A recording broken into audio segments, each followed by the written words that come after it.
How do you approach women and close a deal?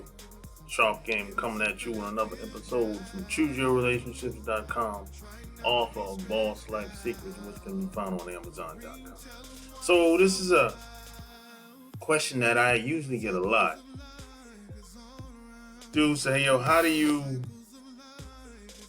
approach women and close a deal and not come off as awkward, nervous, and all that good stuff? And subscribe to my channel, and share this video. So I always look at it like this: the way you approach one woman is how you should approach all women. Just like some people will say, the way you do one thing is the way you do everything. And I created like 8-9 videos. I created a whole series of videos. And if you click the link below this video, you can get advanced game on how to approach women. But see, it's really hard for me to say how one guy should approach, because I'm not there with this guy. And, I can't see how he dressed. I can't see how he talk. I can't hear how he talk. I can't see his charm, his charisma, if he has any charm or charisma. And a lot of this stuff, it helps. Charm, charisma, finesse, a lot of this stuff helps. Because if you can finesse any conversation along with charm and charisma, you can take a bad conversation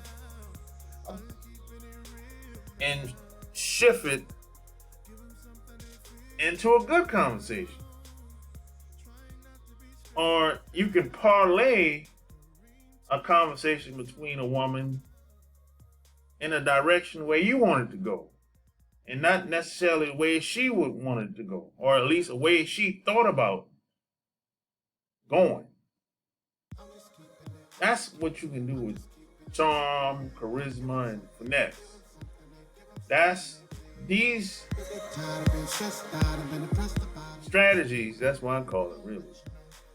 Charm, charisma, and finesse.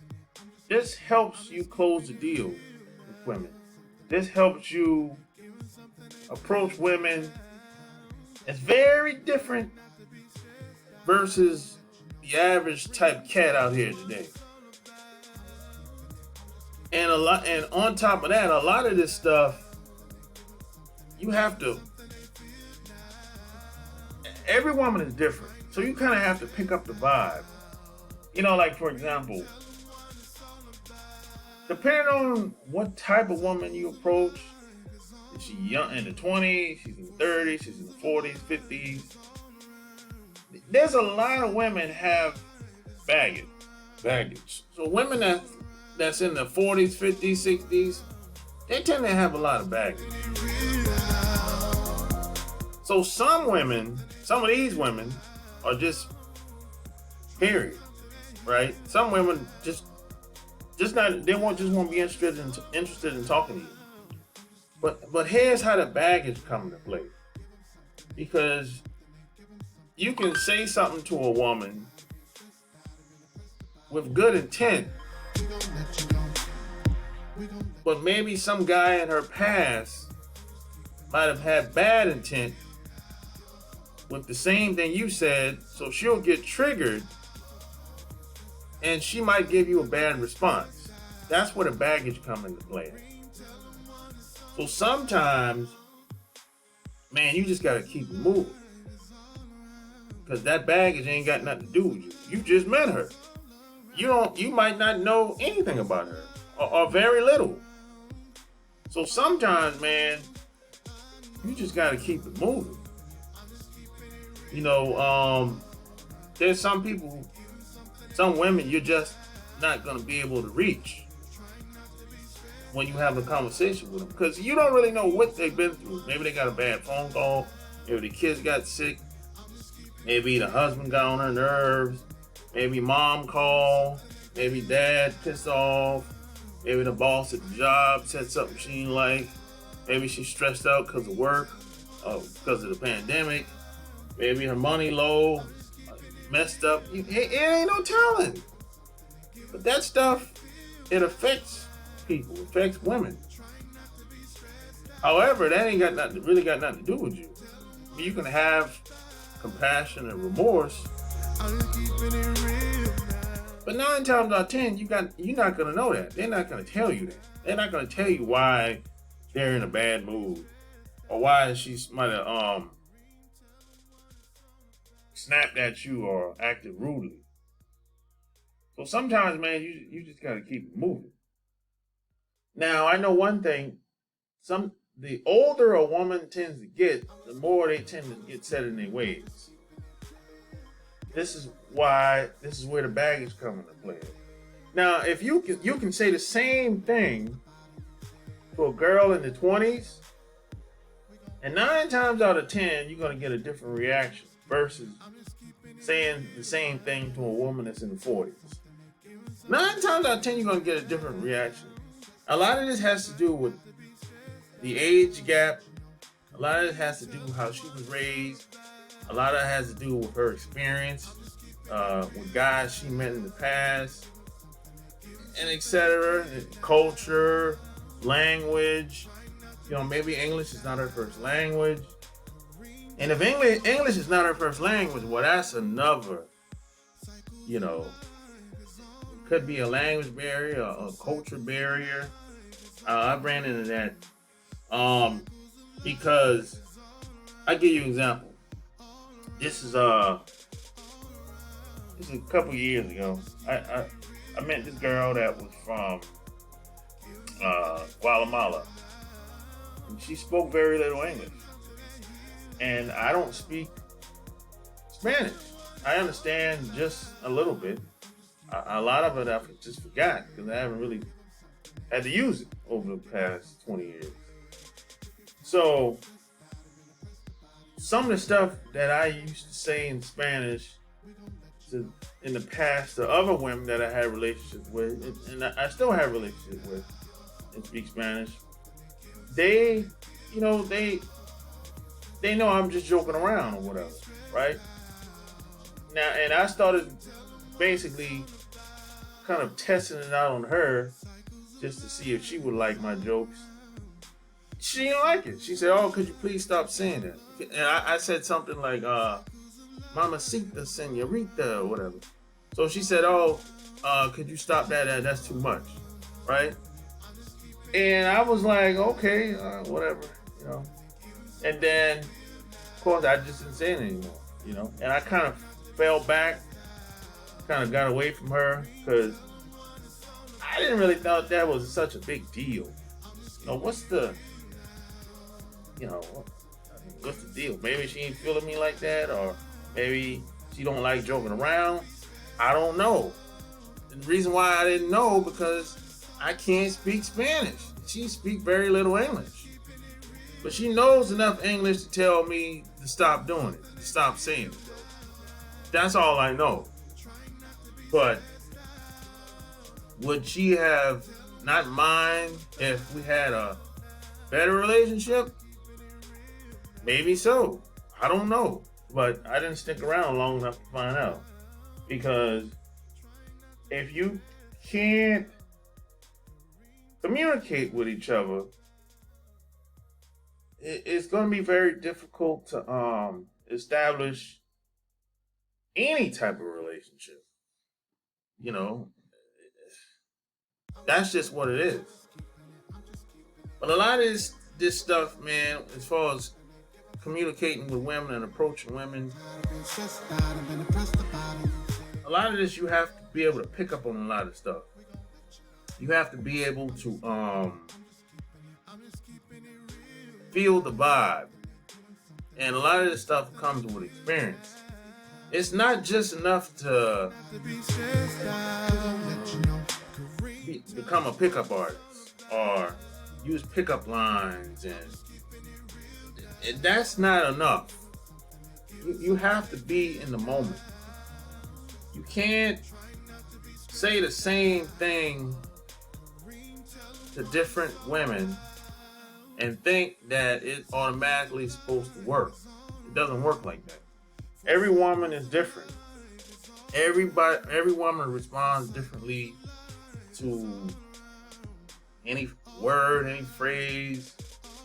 That's just what it is. So a lot of this approaching women is more psychological than anything. Yeah, it's how you say it and where you say it and where you meet, and yeah, all that stuff is cool, but it goes much deeper than that. A lot of this is deep psychology that I talk about. So if you click that link below, and if you want to learn how to approach women in a lot of different variations and what to think about and why she responded this way, why she responded that way, and how I approach women, and click that link below. That'll help you out because that's kind of advanced. And I approach every woman the same way. I don't put women on a pedestal. I don't know her from a can of paint. I don't know what she's capable of. I don't know anything about it. All I know is I see somebody that I think's attractive, and I would like to know her name, find out what she's all about, find out what she's doing here. That's all I know. I only know what I see, basically, and I'm curious. So I approach every woman just like that. I don't assume anything. I don't care how good she looks, how much I'm attracted to her. She got a big butt, breasts, cute face, thighs. All that's cool, but I still stay disciplined, stay grounded. I don't give her a leg up. I don't put her on a pedestal. That's how I approach every woman the same. She got dressed just like I got dressed. Hopefully she talks the same language that I talk, which is English. That's all I talk. I don't know any other language. And I just go from there. And wherever the conversation goes, I go along with it. And if it goes somewhere that I don't like, or she responds in a way that I don't like, and if I can't shift the conversation, I just keep it moving. That's all. Everybody's not for everybody. And I'm not for everybody. So I understand this. I know this. So if I get a bad vibe, for example, from a woman, I'll keep it moving. I don't know what that bad vibe could be, but I trust my instincts. I trust my gut. I trust myself enough to say, hey, if something the energy ain't right, I just keep it moving. Every time that I've not listened to my gut instincts and I kind of ignored it, still I stayed there and talked to her and got the phone number, and I called her a couple times. He might have met up or whatever. And I done spent weeks, months with this woman that I got the bad vibe from in the beginning, and nothing panned out. Shit was a total waste of time with this person that wasn't a good fit for me. should have never even spent the 2, 3, 6 months together. Because the signs were there in the beginning, but I ignored them. You know? So I approached every woman the same. Like I said, how I approach one woman is how I approach them all. So hopefully this helps you out. Again, like I said, if you need help with this, click that link below this video or go to my website, chooseyourrelationships.com, and that'll help you out. So like, share this video, tell me what you think below. Until next time, I'm out. Peace.